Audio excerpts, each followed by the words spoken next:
Hello and welcome to BusyWorksBeats.com. Today I'm going to show you how to add melodies to your samples in a very simple way. If you're new here, I'm Game from BusyWorksBeats.com. We've trained over 800,000 producers around the world. Some have gone to work with Drake, Kanye West, Post Malone, Ray Shremmerd, French Montana, NBA Youngboy, Trippie Redd, Polo G. I'm missing so many people. Diamond, Gold, Platinum, Plaque winning. So subscribe if you're new and let's hop into the DAW and let's get to this technique. Now, the main thing about adding melodies to your sample is making them feel like they're from the same record.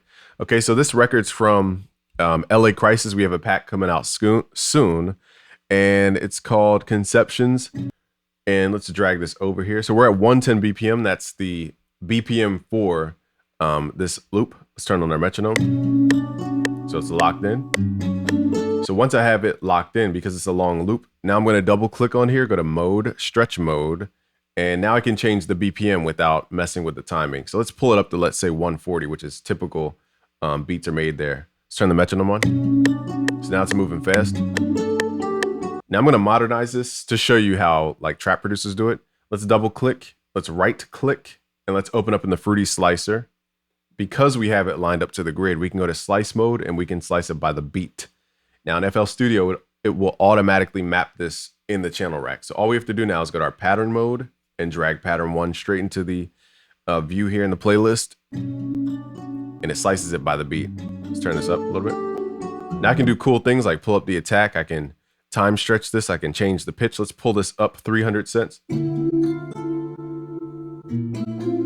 I can time stretch to like exaggerate each chop. So now it's a whole different thing. Okay, let's send this to the mixer and let's add a delay. And then I will get into today's technique. Where is it at? Fruity Delay 3. Here we go. Okay, let's just cut out the lows on the delay. Turn this down. So my goal right now is to make the melody blend into the things I'm actually going to do with this track. Delay might not be the greatest.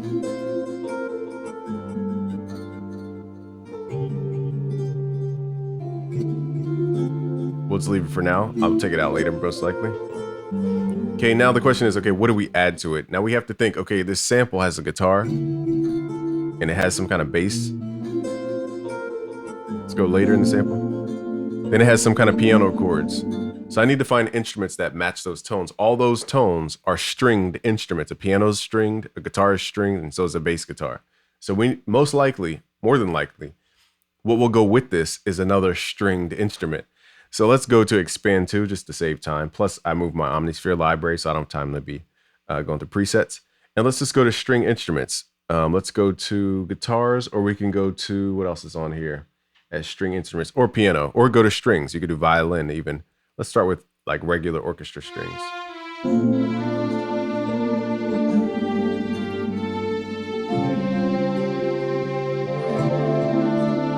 See how that fits right in? It's because they're all stringed instruments.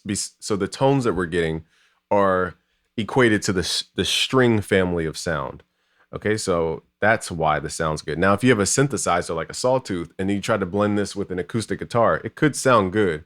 But because they're so dramatic of a difference, you have the, let me go full screen on this one.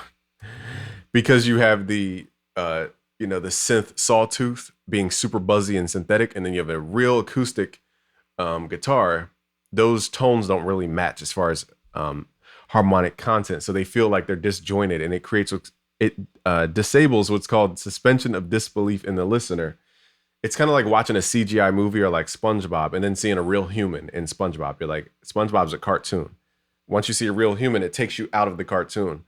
And so synthetic stuff is kind of like a cartoon, whereas organic stuff is more like real filming on a camera. So think of it that way. And you want to keep it in the same family of sounds. So again, all these are stringed instruments. Let's add a string. Now, I'm not going to sit here and write an entire melody. This melody is very complex because LA Crisis is a crazy melody maker. And what we're going to do is just go here. And I'm going to... Oh, one more tool you want to add to your arsenal is called Scalar 2. And Scalar 2, what I can do is find the key. So you have to get used to this. When I switch it to the grand piano mode, and I'm just going to play notes that sound right. I don't have my MIDI controller. I would do it with that, but I don't have it on me.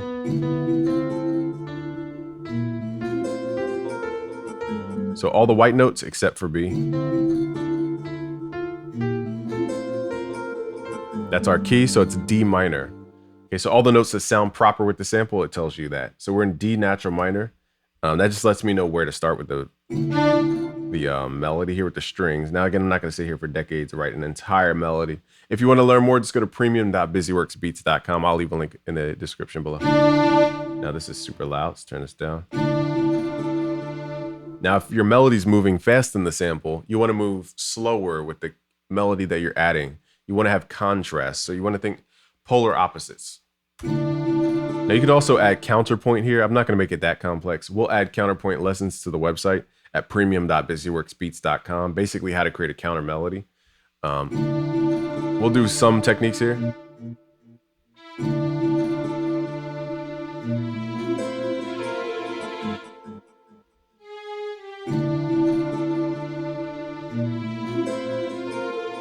Because I time stretched it, it's not perfectly on the grid.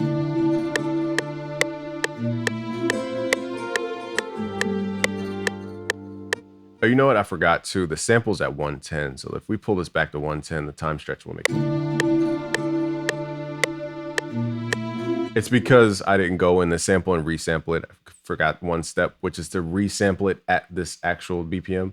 So the raw sample rate is 110. So it's a little, but you get the gist. Okay.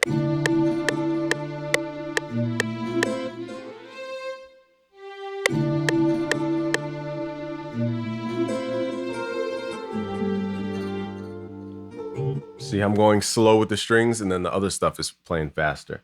So again, I have a little small BPM mismatch. Again, I'm not going to redo this entire video over that, but that's the gist of how you add, that's the philosophy as to how you add melodies to a sample. Let's actually pick a different sample just to prove that this is a system. Let's do this one because it's at 140 BPM, so we don't have to worry about all those time stretch factors. And again, the new Conceptions pack will be coming out soon at busyworksbeats.com. We're still doing some stuff. So let's do the same technique that trap producers do. Open it in Fruity Slicer, slice by the beat, and then let's just mess with the pitch. Pull it up 300 cents if it's in a minor key. If it's in a major key, usually you pull it down 300 cents if you want it to go to the relative key. Okay, and let's add this in. Let's go to pattern mode. Let's turn this on. All right, so now let's mangle this and add our own melody.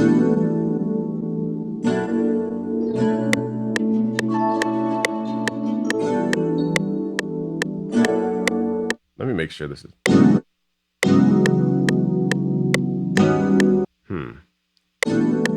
Oh, you know what? It's because I pitched it up. Okay, that's why. I was wondering why I just got off time. There we go.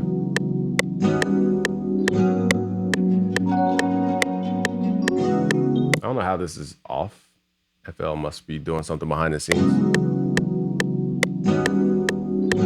It's playing faster than the BPM, which again, I'm not understanding why it's doing that. Fit beat to project tempo, that's probably why.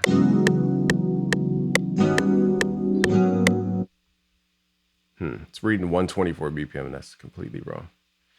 Whatever. So let's time stretch it.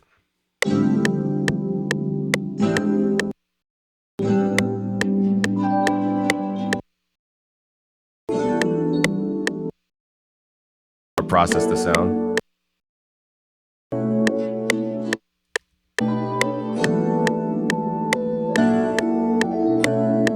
Now it feels more on 140.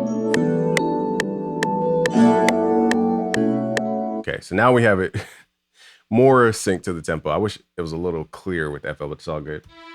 Okay, so now what's going on? In this sample, we have the piano with chorus. And then we have like a little guitar in there.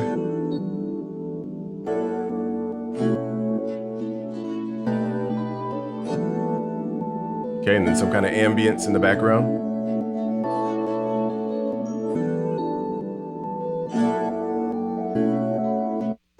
Okay, so mainly it's just a piano and it's a very smooth sound. Now, if I started adding a very aggressive, bitey sound, it wouldn't match. So we're thinking smooth tones. What can we add as a smooth tone? We can add another stringed instrument. Again, it's a piano. So let's add a smooth guitar, like a mute guitar or something where the guitar is not super bitey. Let's go to our guitars and expand. And let's just find something. Let me see. Is there a mute function in here. We'll go to nylon first just to start.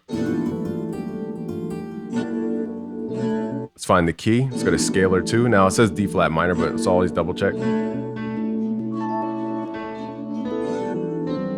Okay, that's not in there. Let's remove that.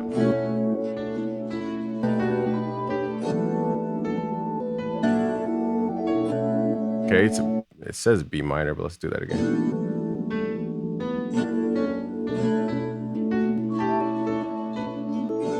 Okay, so B minor it says, or D major. Okay, so let's just assume that that's right. Now I'm going to do most of this by ear anyhow, but it just lets me know where to start with the melody. So let's start with B in this case.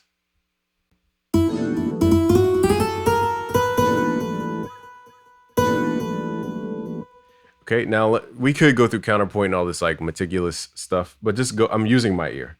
Now the question is the sample going fast or slow? It's going slow, so I'm going to add something that goes fast. So again, contrast is your best friend when it comes to starting off a melody.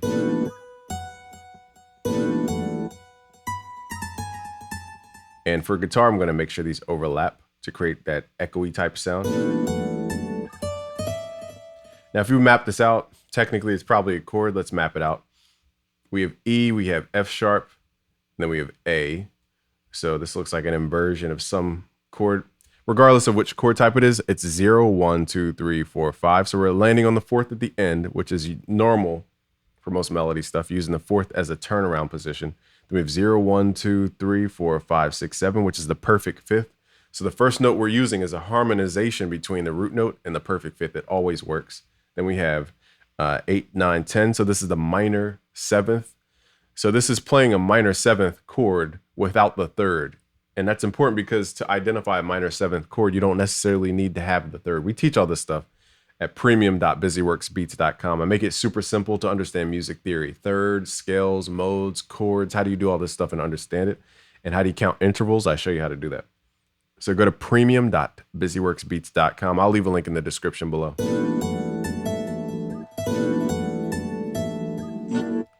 Okay, so that's part of that equation as to why that works. You have a perfect fifth, you have the minor seventh on top, so we don't need the third, and then you wrap it up with the fourth.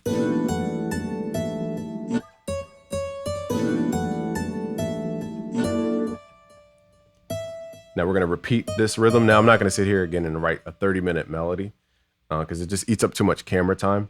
But what we're going to do is just add little R&B techniques to make it blend with the actual sample because it's an R&B style. So we need to match the playing style of the sample. R&B likes to use flicker notes or slide notes, glissando style, going from one note to the next, like bring, like that. Like this should be bring. Okay, so let's hit Alt, left click that top note to bring it over. See how that changes the whole vibe? Bring. Ding, ding, bring.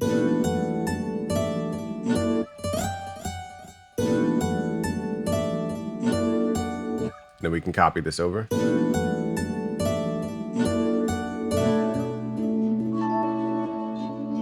And then you could end it.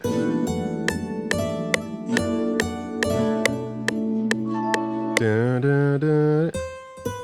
Now we teach this again. This is a walk up.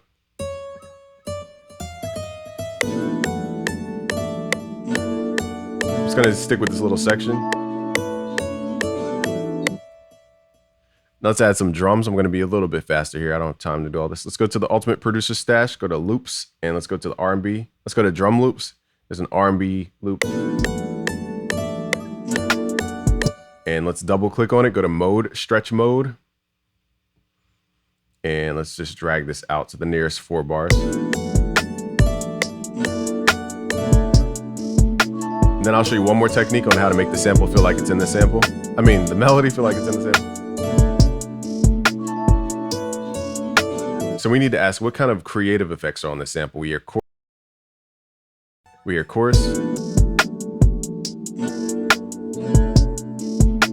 And we hear reverb. So we need to add that to our guitar. So let's add some chorus here. I'm going to move really quickly here. Chorus. And there's the Juno 6 from Arteria. We're just going to throw on some random chorus. See how it's like feeling more a part of the sample? Because now it's having the sonic texture from the sample. And let's add direct reverb. I don't have time to be going through every single reverb right now.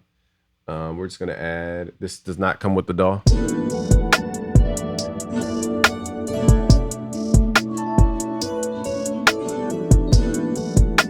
Then we're gonna tuck the volume so it doesn't overlap the sample as much. Now, if you really want to get fancy to make it sound like it's a part of the sample, right click, consolidate the track. And now it didn't listen. Oh, you know what, because it's going through the, let's do that one more time. It's the way my audio is routed. Okay, let's do this again. We're gonna consolidate the audio, the MIDI into audio. Now, once we have this, we can route it back to the mixer, hitting Control L.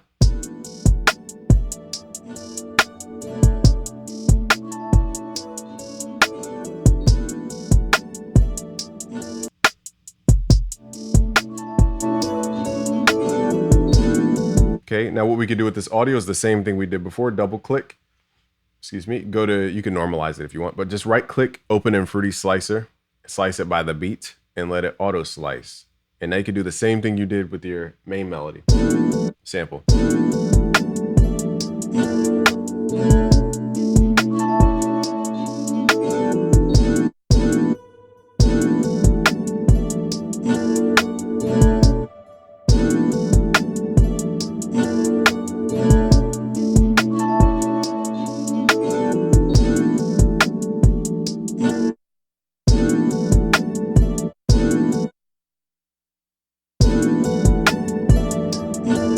So now you're chopping it up and processing it the same way you did with the sample. So people don't know what came from what because of all these effects are on the same things.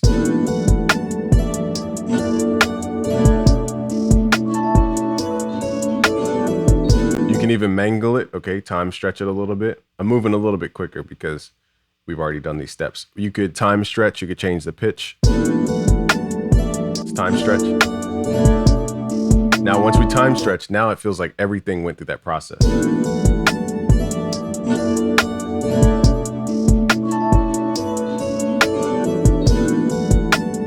Let's pull this down 500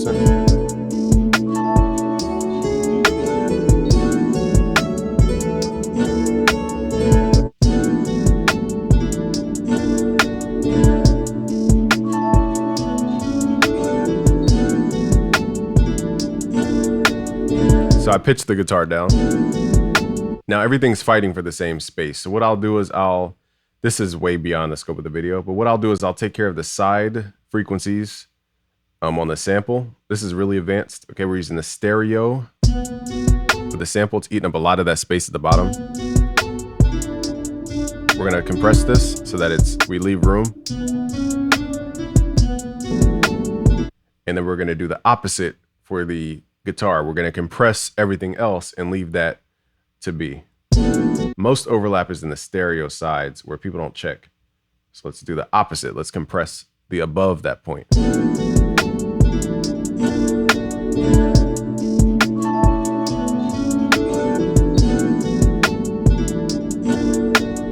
Now you have both samples feeling like they came from the same place.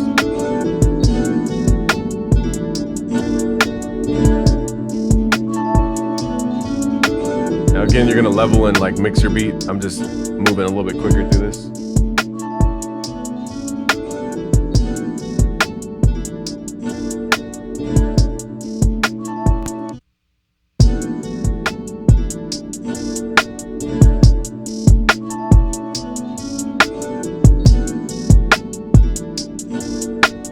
Now I'm gonna take the sample in and out just to see if you didn't know that, I wonder if you'll be able to identify if that was even in the sample or not.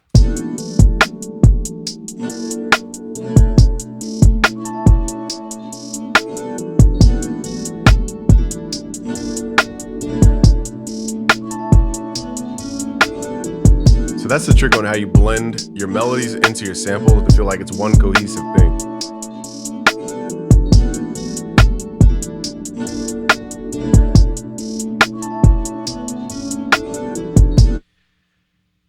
All right, so that is the trick. So thank you. If you want to learn more, go to premium.busyworksbeats.com. Thank you. Subscribe to the video or to the channel, like the video. It's Game from busyworksbeats.com.